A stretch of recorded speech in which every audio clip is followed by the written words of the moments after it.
Welcome to the Tuesday Review. I'm Nathan, as always. Well, Tuesday Review, Saturday edition, Yeah, Saturday bonus episode. Saturday bonus, Tuesday through a lens on Saturday. I'm Nathan, as always, joined by Callum and James in the studio. How you going, guys? Not bad. I'm alright. Not bad.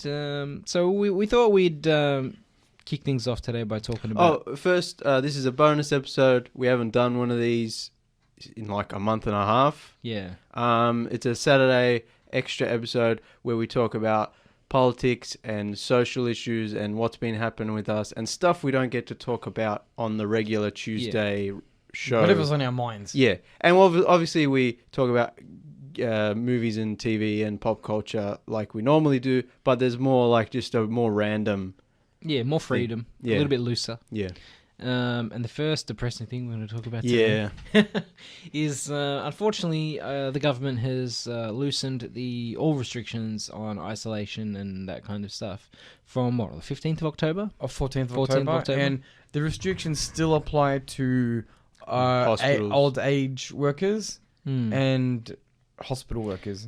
But essentially... but for everyone else, there will be no more isolation requirements for COVID positive persons after October 14. And they've already got rid of all the masks. Yeah, there's no rules. mask mandates anymore. Obviously, people who've listened to us before know that we would disagree strongly with these decisions. Mm-hmm. Because we have all worked in, we'll say, frontline workplaces that aren't really recognised as such, I would imagine. So we were considered essential workers, but we weren't essential enough for any priority access to the vaccines at any time. So it's essential access when people need their groceries, not essential access to prevent death.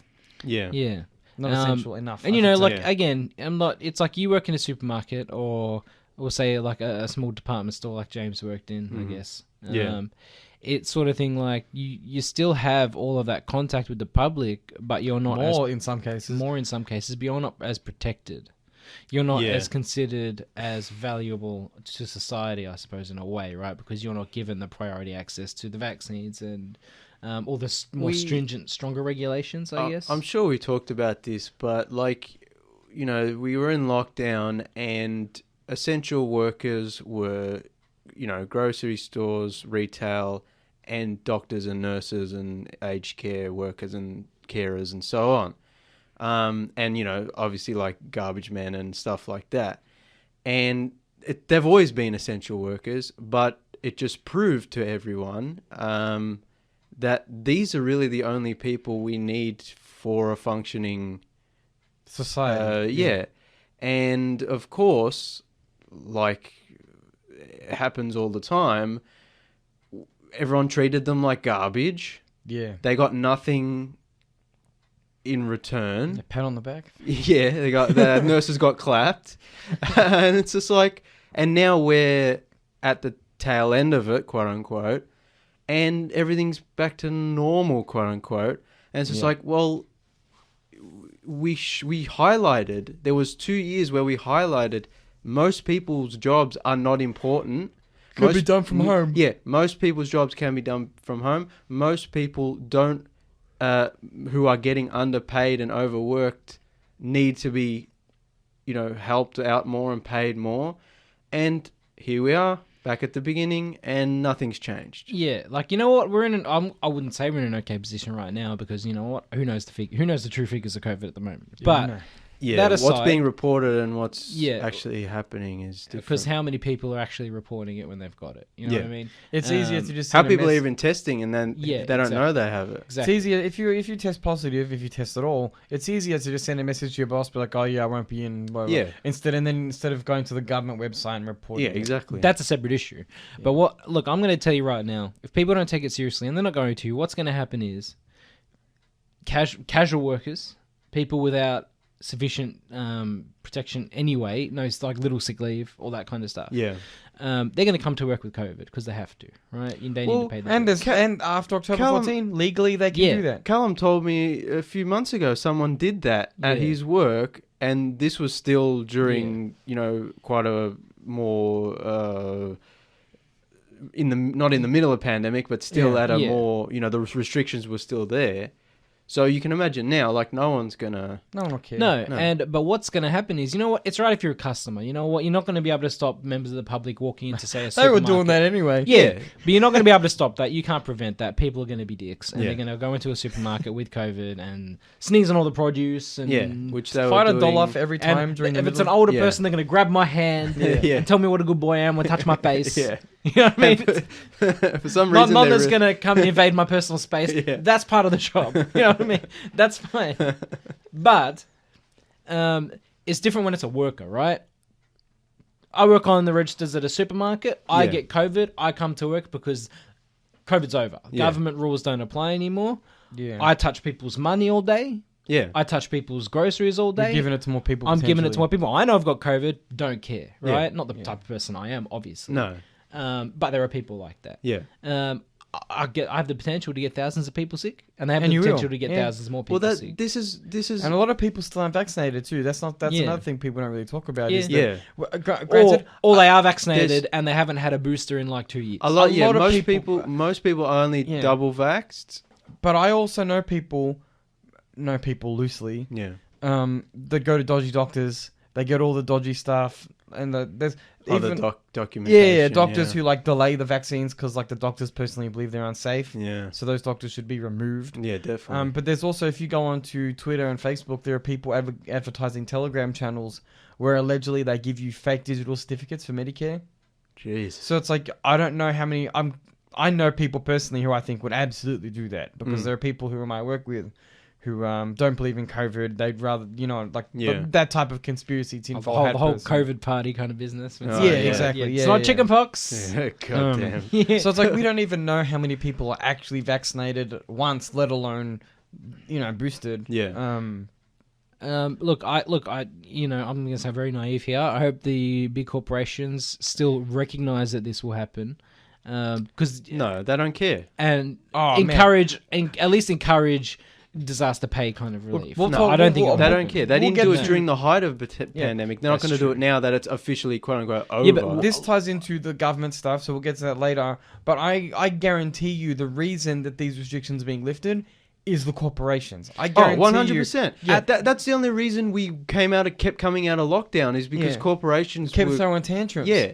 Yeah, absolutely. Yeah. But it's all fun and games. Well, Brett Sutton didn't say anything directly related to this, but it's more of a if you read between the lines situation. Yeah. He tweeted something about, it was a science.org article about how we shouldn't be blindly walking into COVID because new strains and new That's the other mass thing. outbreaks I are was coming. I was talking to you guys about it the other day. One, we still don't know the effects of long-term effects. And two, we don't know the effects of reinfection. Because, there was a whole thing is like, if you get it, then you're safe for 3 months. And then it's like, no, that's not necessarily true. Yeah. And if you get, like, people have been getting it 2-3 times. And it's just like, well, there's brain damage that they're That's still right. looking into, and respiratory problems. And we still don't know how this is going to affect Yeah. people So- ongoing. Yeah. So the scary thing about some of the more recent variants is that there's more of a chance to get them. And the problem is when you hear people talk about brain fog, Yeah. that's brain damage. There's a Like- neuroscientist I follow on Twitter, Yeah. and that's what she was saying. She had like a thread about how we need to stop saying things like, "Oh, I've just got a little bit of brain fog," because what you're actually talking about is neurological damage done by COVID. It's not just I got the brain fog today. It's no, That's you the have thing, you yeah. have a type of brain damage. Maybe not, obviously it's not going to be the most severe type of brain damage, but we don't know if that's going to progress the older we get because, like you said, the long-term effects of COVID, we still don't know. And we won't know the full-term effects of COVID for another 30 years because we've never seen this before. Yeah. So we're going to be tracking it as we age, as a whole population, which is one thing that really made me mad about the government's decision to let it rip through society. Yeah. Because it's not really the brain stuff; it's the heart damage, which is something we talked about it in the beginning of the pandemic, about how like one of the, sorry to go off on a quick aside here, No. but one of the issues with the anti-vaccine people, they were saying, it messes up your heart, it can give you heart damage, blah blah. Oh, the vaccine. Yeah. You know what else can? So does COVID, Yeah. and it's guaranteed, Yeah. not guaranteed, Yeah. but it's the risk of getting heart damage from COVID is higher than the risk of getting heart damage from getting the vaccine. Yeah. That's a fact. I'm pretty sure that's a fact. Oh, 100%. But we're going to have a whole generation of people who copped COVID. Even people like myself, who do, I do the right thing every day. I wear my mask. I try to keep my distance. I wash my hands. I have to as a part of my job. And I still copped it. And I'm like, so potentially, we've got a whole generation of people, whether you do the right thing or the wrong thing, who are going to be dealing with heart issues that they weren't necessarily going to get up into their old age. It's going to be a complete strain on the healthcare system that we're not even factoring in. It's the same.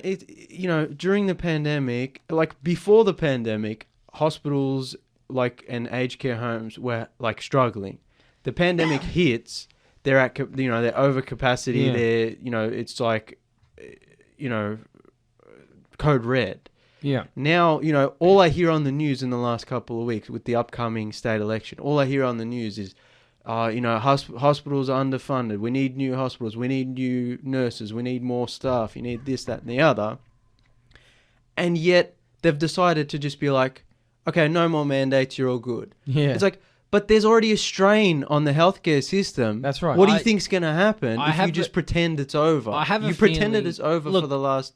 If there's discontent from Brett Sutton, if you read between the lines, right? I'm sure there's discontent from Daniel Andrews. But this is more of a political issue where he's probably not willing to It's a federal throw... issue, not a state issue. He's probably not willing to throw Albo under the bus. Yeah, it's my problem with politics, which we were discussing just before we went on air, where you have to play the game. You have to, there are corporations, there are wealthy donors who are, pressuring governments to make the wrong decision because they'll make more money, Yeah. And it's just... And the thing is, the propaganda is so strong that if Albo said, no, we're following the health advice, we're going to keep some of these restrictions in place, he'll get eaten alive, like Dan Andrews was. I think, I don't know if I've talked about this on the show, because it was during lockdown, but it's been happening right since the start of COVID, like with when Callum got... was it Tier 1, as they used to call it? Oh, yeah. All the time. Tier 1 all the time. Yeah. We had to have the 14 days mandatory isolation. That was awesome. And, well, no, but it had turned out that Coles, and I guess Woolies were doing it too, they were pressuring the government not to list their stores, allegedly, I should say. Oh, yeah.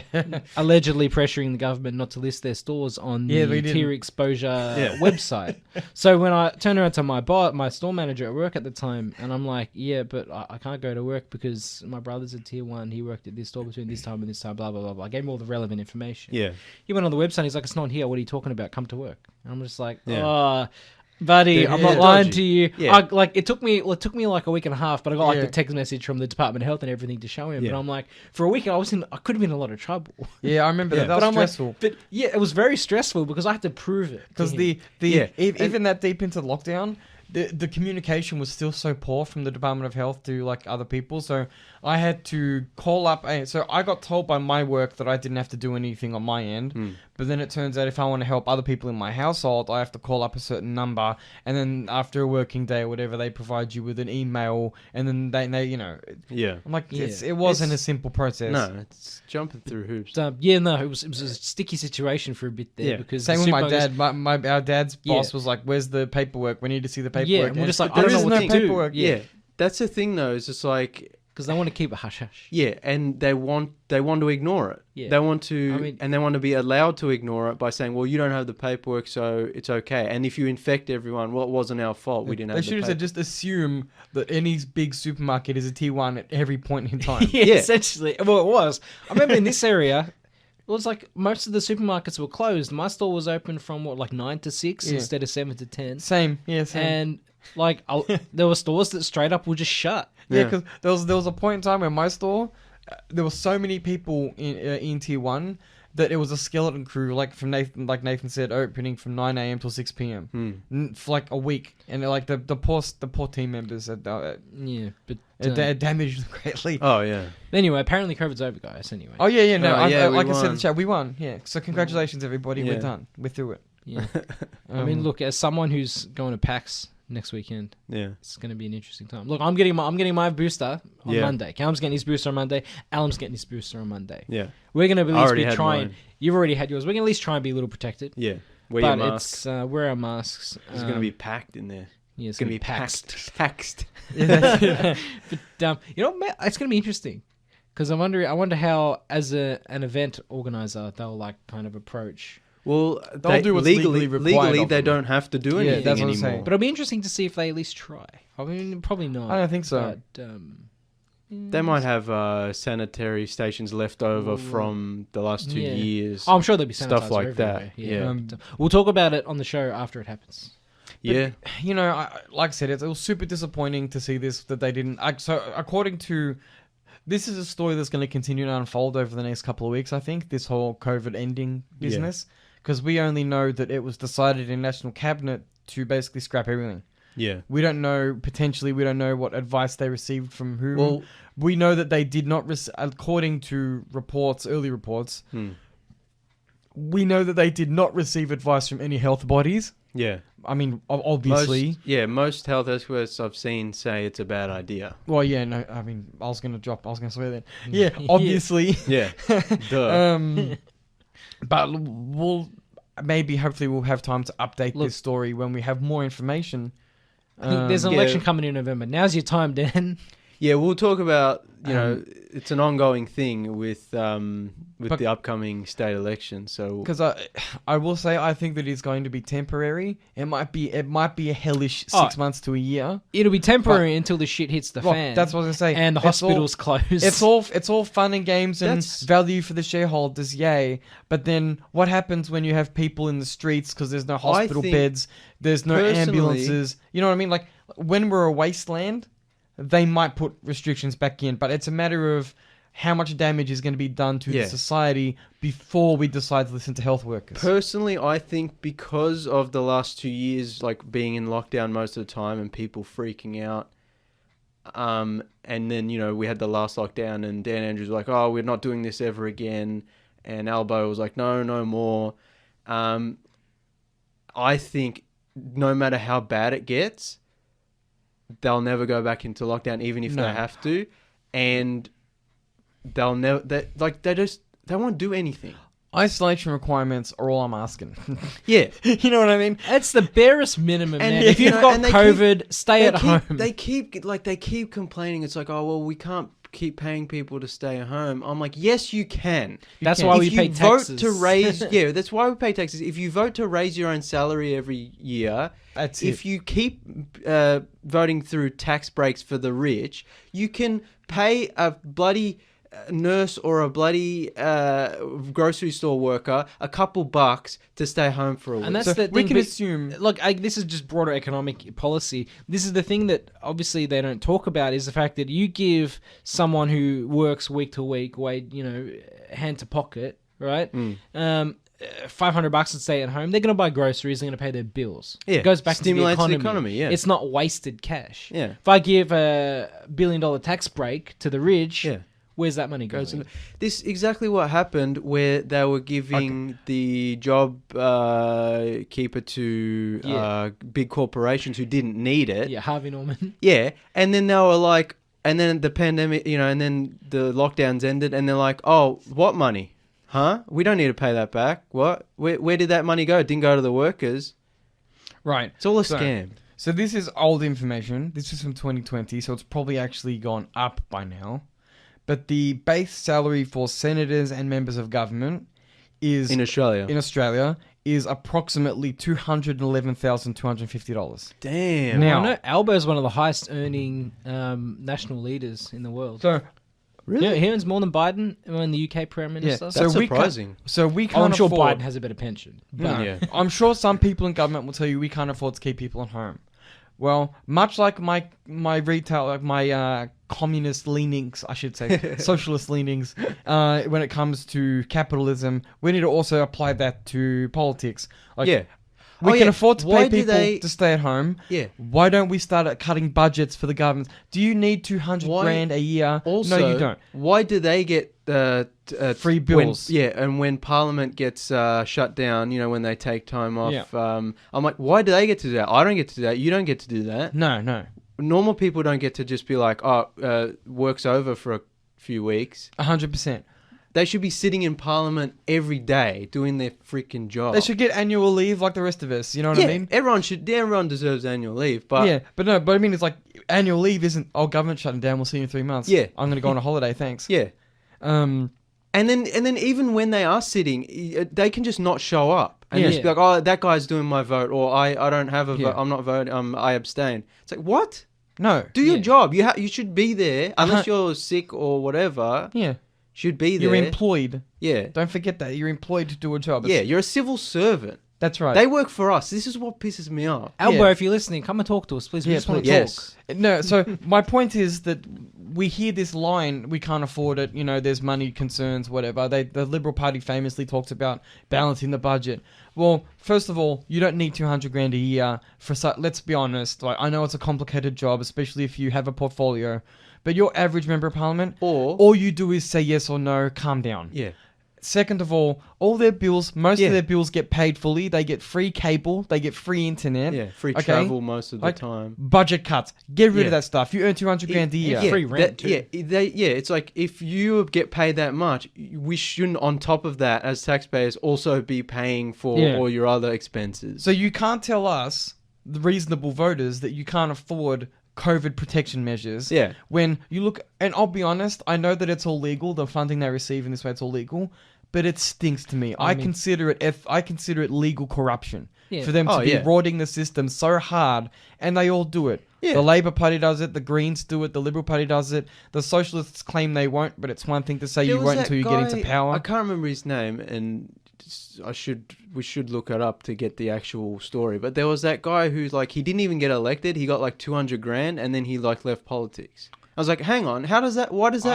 Do you guys remember? I think we were having a giggle about that. It's something to do with how our political system works. If you get enough percentage of a vote, you get paid for it.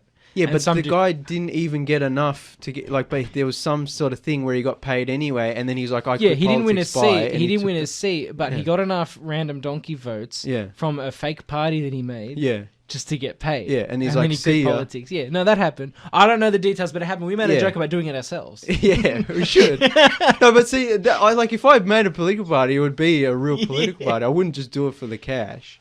Yeah, but see, my point is that we have a government who says that we can't afford these measures, but you look at the waste. Yeah.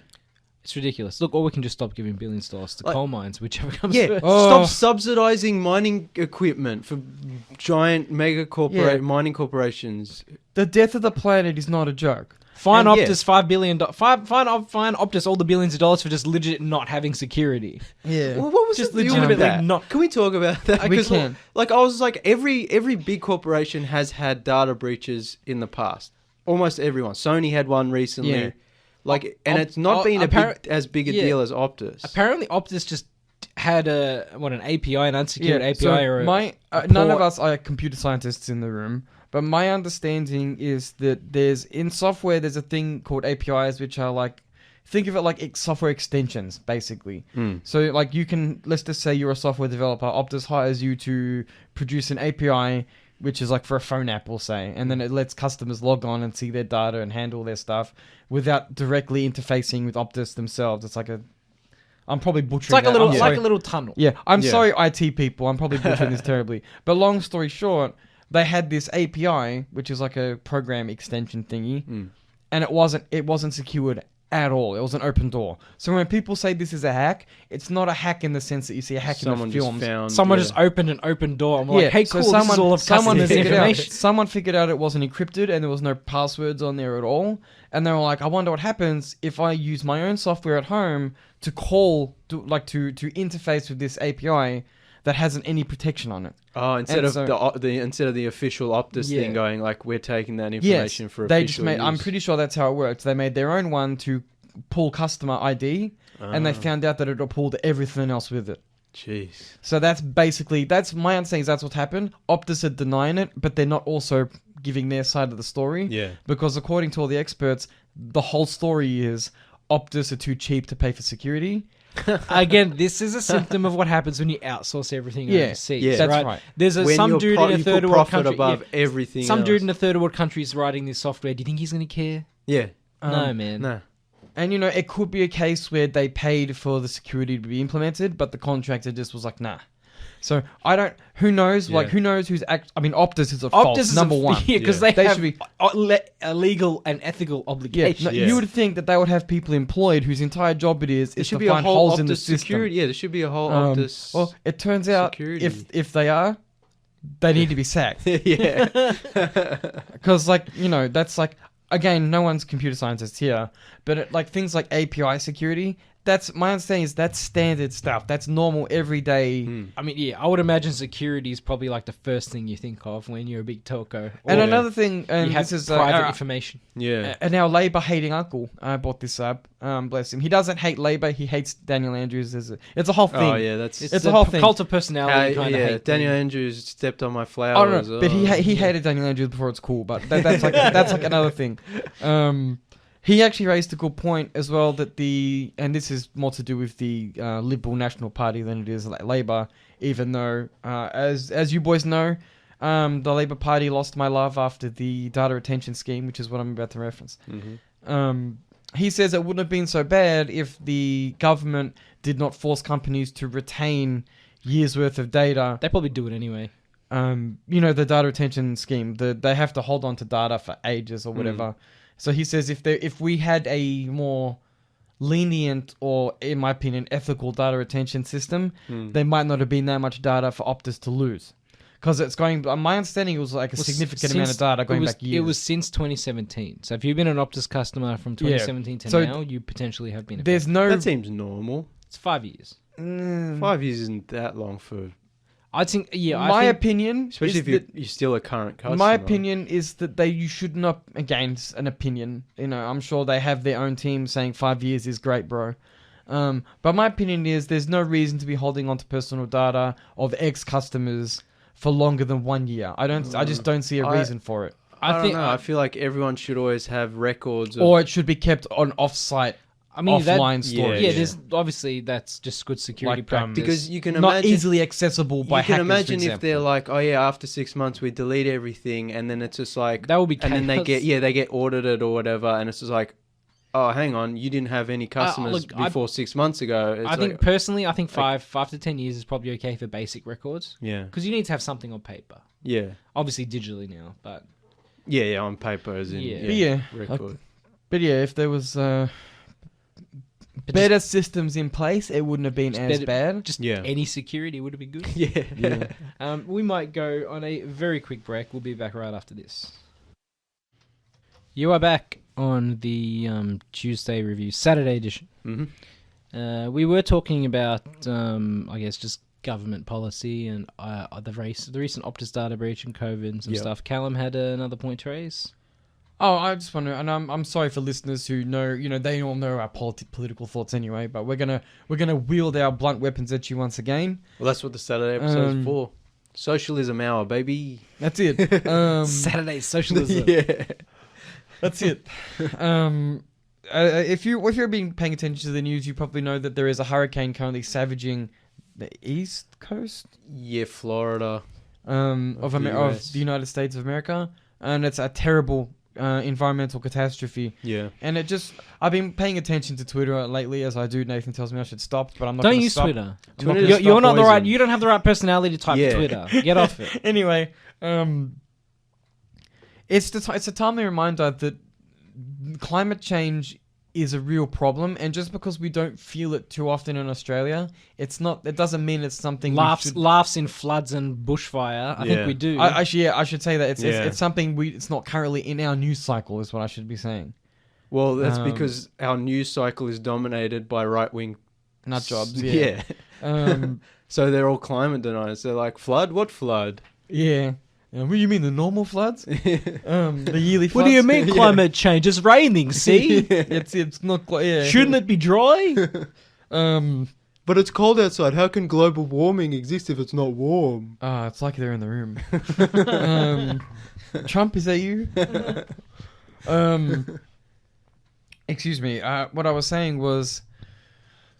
there is a death toll associated with climate change, and that's not something we talk about. We talk about it in terms of how uncomfortable it's going to be when things get hot. Yeah. But we don't really think about it in terms of extinction of species. We don't talk about it in terms of, like I said, body count alone. Hundreds of people have died in America recently. Yeah, well, we had in Texas, they froze over a place that's always hot year round.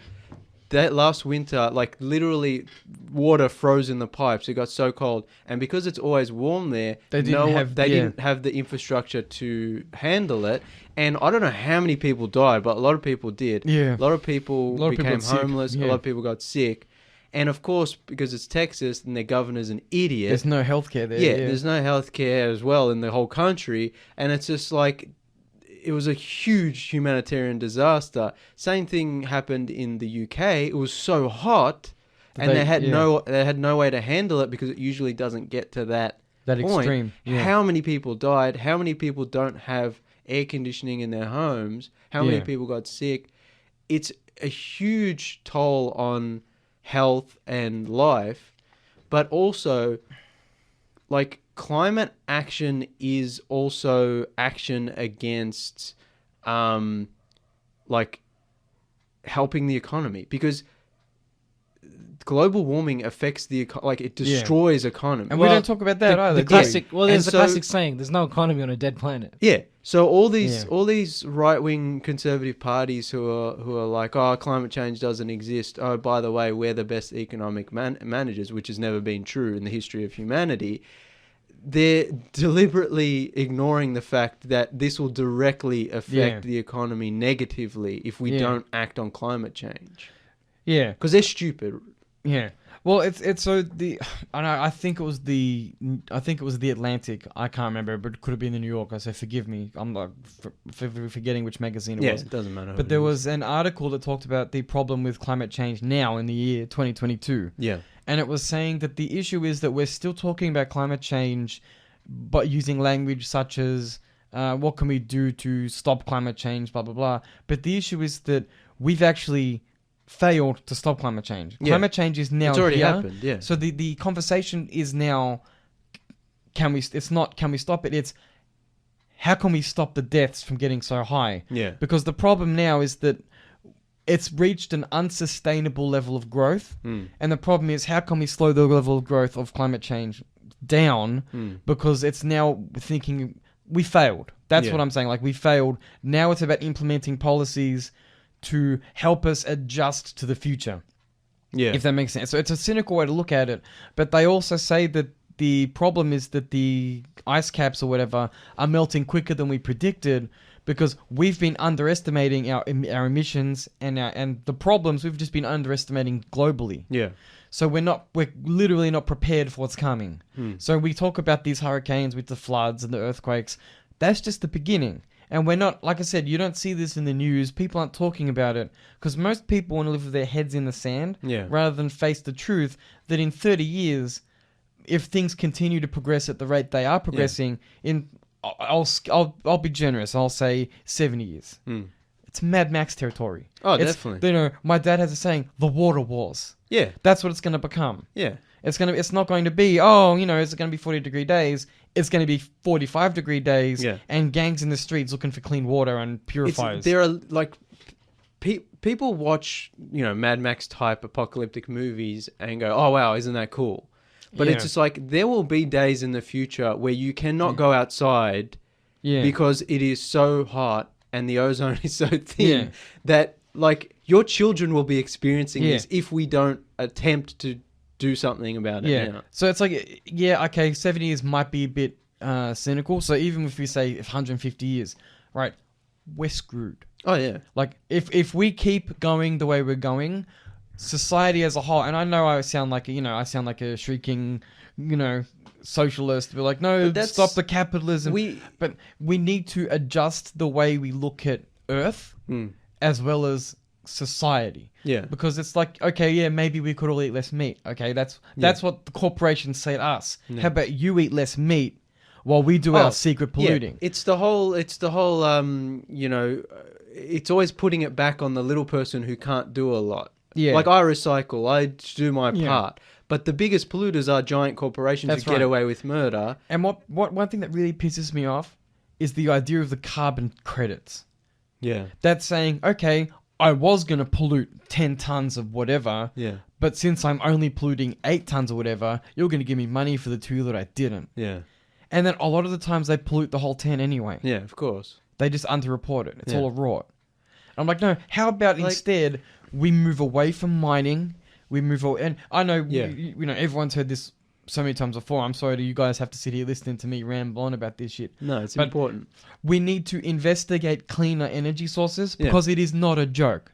Yeah. Which is I'm like sick year of... after year we sit here. I'm sorry to, No, go on. but my last point is year after year we sit here having these same conversations That's what I was going to say. while the numbers keep rising. Yeah. It's like it's not a joke. It's Yeah. real. That's what I was going to say. Is I'm sick of everyone arguing about it. It's like, we have to do something. Yeah. I don't care if you get paid $1 bajillion by the oil company. We're going to die. The Fine, whole yeah. planet Again, is on fire. Get a Again, backbone. you're bored. Yeah. It's like you can't have good profits for the shareholders when the world's dead. Yes. guys. And I'm But sorry. they don't care because they'll be dead. Their grandkids will be taken care of in their space mansion that's not on Yeah. fire while we're down here burning. This Eat brings the me- rich. That's what I'm saying. Hashtag eat the rich. And I'm sorry, this does bring me to the Labour Party. No, like you know, I personally did not give them my number 1 vote, Yeah. but they were my number 2. I Yeah. think my number 2 and my number 3. You know, I like Albanese. I'm sure he's a great guy. Yeah. But boys and girls in the Labour Party, find your damn backbone.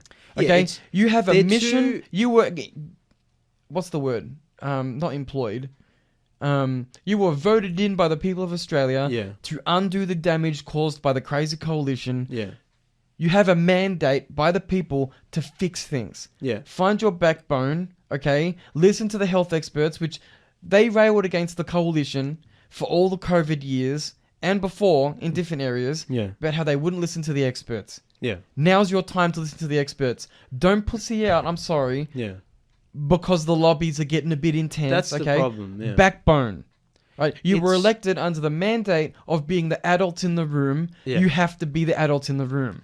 It's Okay, the- you can't be the lesser of two evils. You have to stand up for what's right. Yeah. That also includes climates. No more coal mines. I'm sorry. Yeah. I know you get money from the lobbies, but we need to move on. Yeah. Nice There are- dream, bruh. No, there Yeah. are other things we can do in Australia to make money.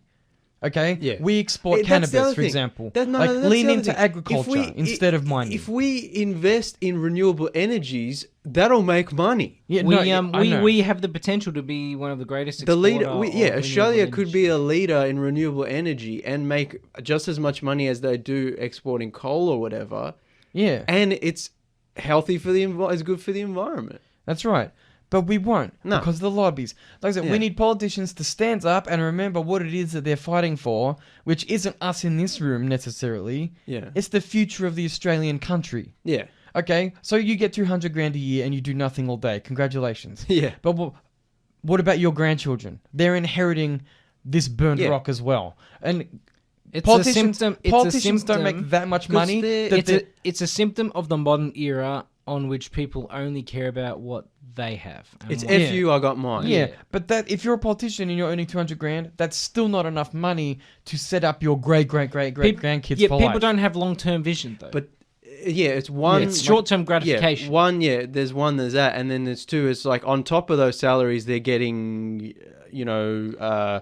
what do you call it? Double their salaries in advisory. terms of. I would double their salaries in terms of actual benefit. Yeah, You know what I mean? benefit, and also like every time the Liberal Party is famous for this, they'll like give a big corporation a government contract for more money than it's worth. Yeah. And then that Bu- politician, buying land, And Yeah. also 10 they're times also the their value.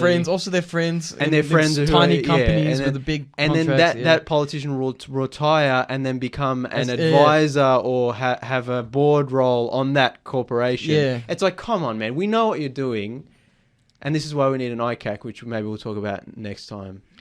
Yeah. But I think, like, we talked about it the other day off air, like, I'm still in denial. Like, I can't believe the Labor Party won. I think it's a good result, as we Yeah. can all agree. Yeah, the lesser of two evils. Yeah. Because the We'll see what happens. I'm hoping in 30 years, like the Greens will be more prominent, the Socialist Party will be more prominent. But this was the best result we could have hoped for. Yeah. Even if they are disappointing me daily. Yeah, but I think I was in denial because I was like, I'm sure Scott Morrison going to get reelected. Oh, we've reevaluated the tallies. Turns out ScoMo did win. Yeah, it's like I was just like, I'm still in denial about it. I'm happy with the result, but yeah, we need to be doing more, and the Labor Party needs to stop treading in the middle and stop trying to appease corporations. I don't get. But until we get rid of a lot of the problems with like right-wing media, Murdoch-controlled media, they're too afraid to do that. That's because look what happened to Shorten. Look what happened to Rudd. That's a good point. Because the Australia landscape is so much more conservative than people think. Because like you look internationally, the people view Australians as a laid-back people. Yeah. And we are laid back because we have an alcohol problem. Yeah, but it's like not the same. I've always said that whole laid-back Aussie thing is actually a negative thing because what it means is most people are just apathetic to all the problems.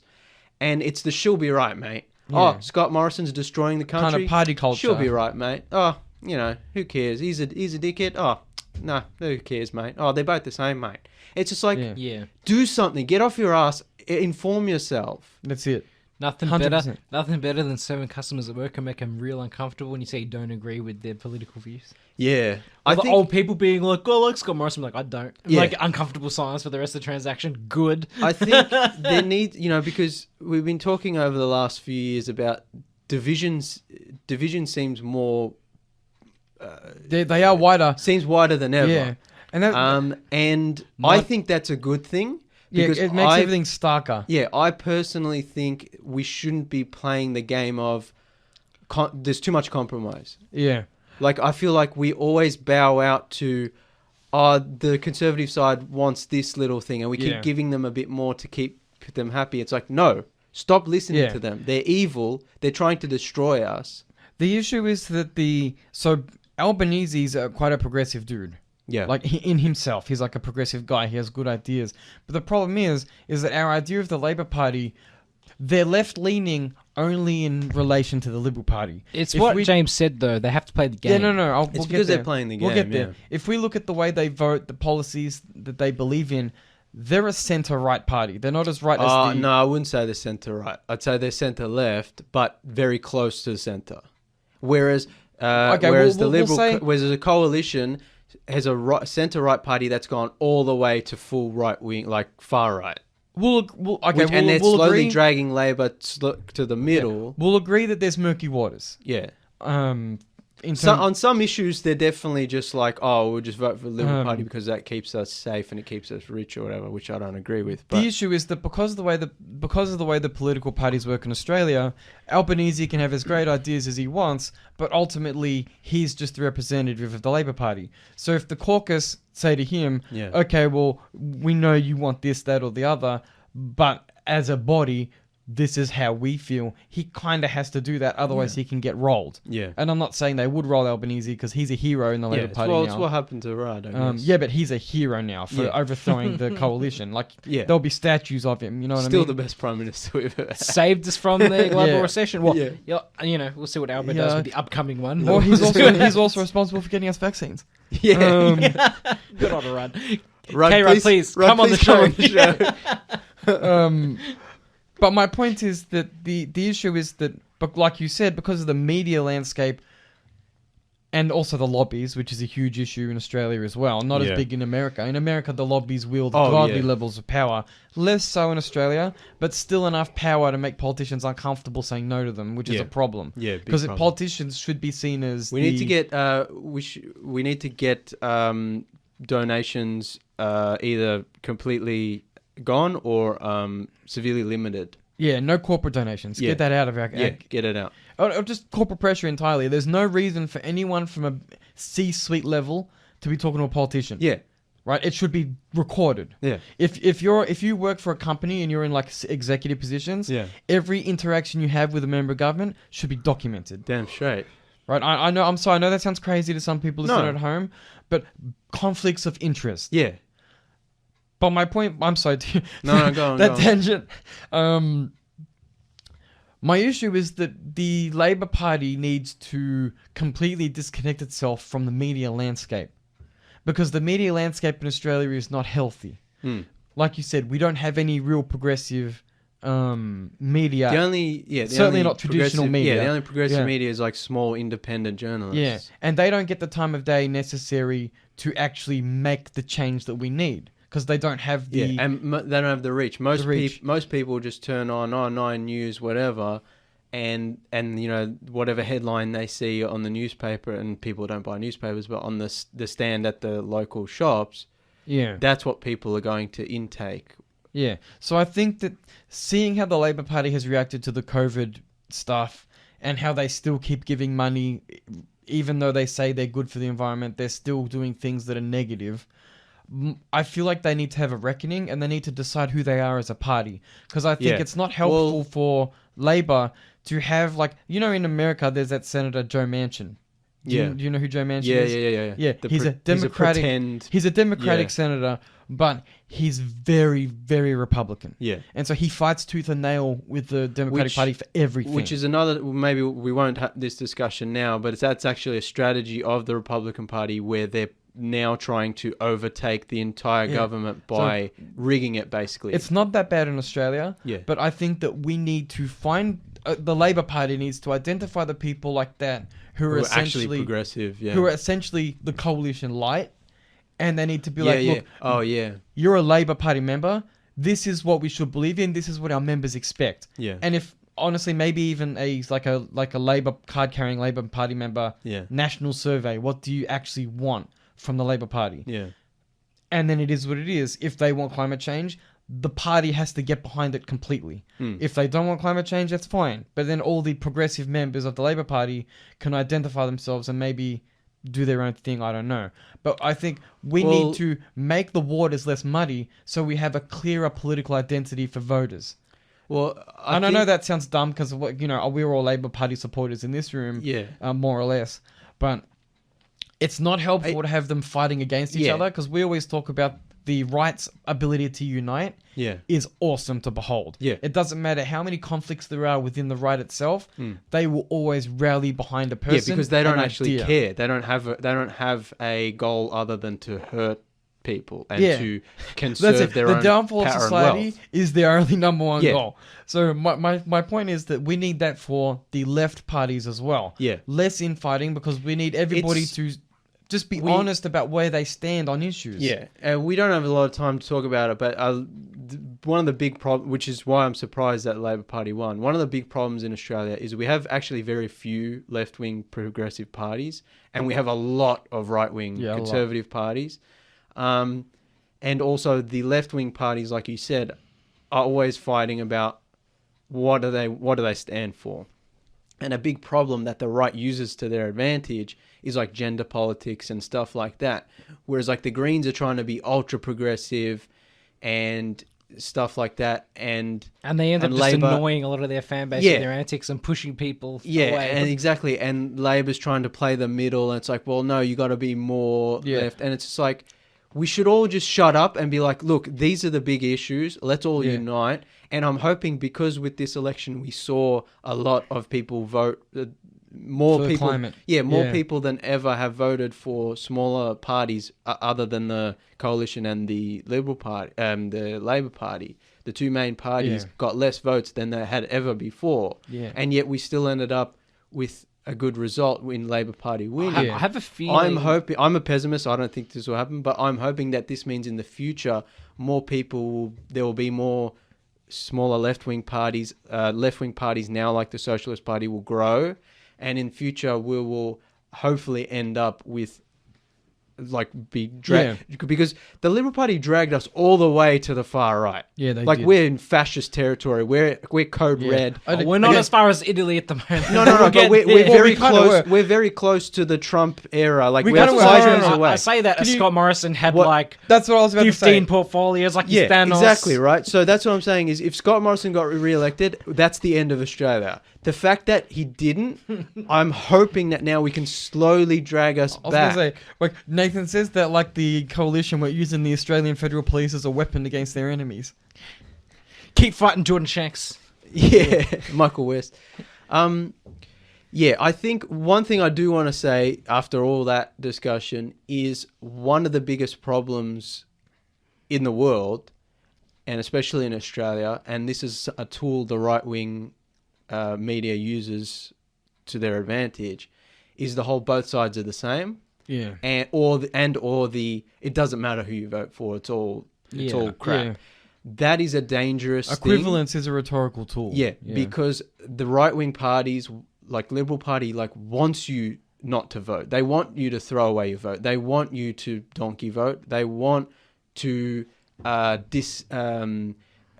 disillusion you. They want to hack away at your faith in the system. That's what's happening in America with Trump. It's like he's saying it's all corrupt, it's all yada yada, so that only the extremists will come out to vote, because there it's not mandatory to vote. Yeah. So you have to be careful when people say both sides are the same. That's not true. When people say it doesn't matter who you vote for, don't vote. That's not true. Always have an informed vote. Certainly in Australia, yeah, especially in Australia. You can't throw away your vote in Australia. It's very important. People should know that. Your vote is worth actual dollars to whoever you vote for. Yes. Don't forget that. $2,000. Yeah, for every first preference. That's right. Yeah. So if you're voting for a smaller party going, they're never going to get in, know that every one they get, every first preference vote they get a bit more funding so that they can grow. That's right. And the Socialist Party, which we voted for 3 years ago, they're getting bigger. They were so tiny, they got hardly any votes. Now they're getting a bit bigger. Yeah. And hopefully next election they'll get a bit bigger. That's it. Then they make a waves. I see that they're more present on social media. There's more people involved. You know, find out who your local candidates are. Find out who your local parties are for the whether it's Calwell or whatever. Yeah. You know, get involved. You don't have to get too involved in the process, but just look up parties, know what they actually stand for themselves. We talked about, I think, the last Saturday episode we did, which is quite a while ago now, but like, it's so hard to be informed because everyone's just trying to survive. Misinformation everywhere as well. And misinformation everywhere, but also people are just got so much on their plate that they don't have time to actually figure out, like, well, who do these people stand for? Who are these people? Yeah. And I think you just have to be just a little bit more informed. Like, I don't know how. I don't have the answer right now. Personally, I read independent journalists who actually do their research and who are reporting the facts. But I mean, it's hard. It's a very hard thing. Australia is a unique... I can't even blame people for being like, I don't care. I'm just going to donkey vote. Like, we're a uniquely strange media landscape because Rupert Murdoch is like the meme of Rupert Murdoch across internationally is he's an evil guy or whatever. It's like, well, he kind of did a lot of damage here before he went elsewhere. Oh yeah.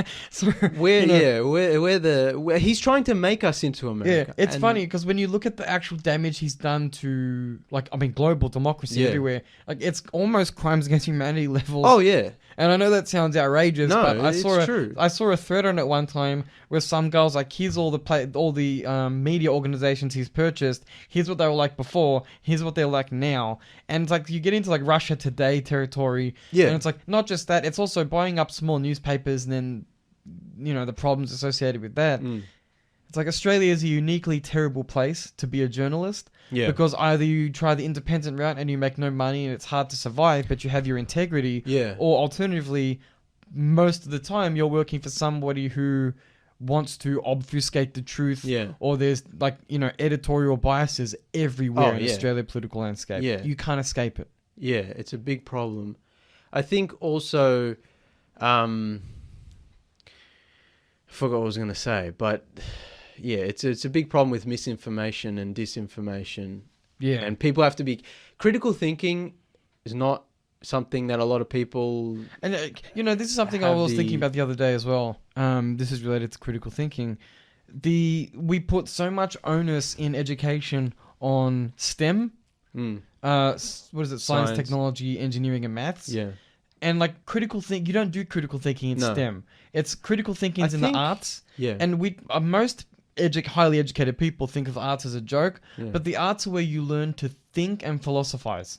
Well, Like, remember, just thinking alone. Like, remember- most people don't know how to think. They don't know how to deconstruct Yeah. ideas. and not taking things at face value. Yeah. You know, a few episodes ago, we are talking about The Simpsons. Like, I learned more from The Simpsons than I did Yeah. from school, and I say it as a joke, but also I'm like, no, I think there's an empathy to Yeah. a lot of art, and you know, you just read and you just watch stuff, and Yeah, you you just learn how to put and you yourself talk in to other people. people's shoes. like a lot of people, you know.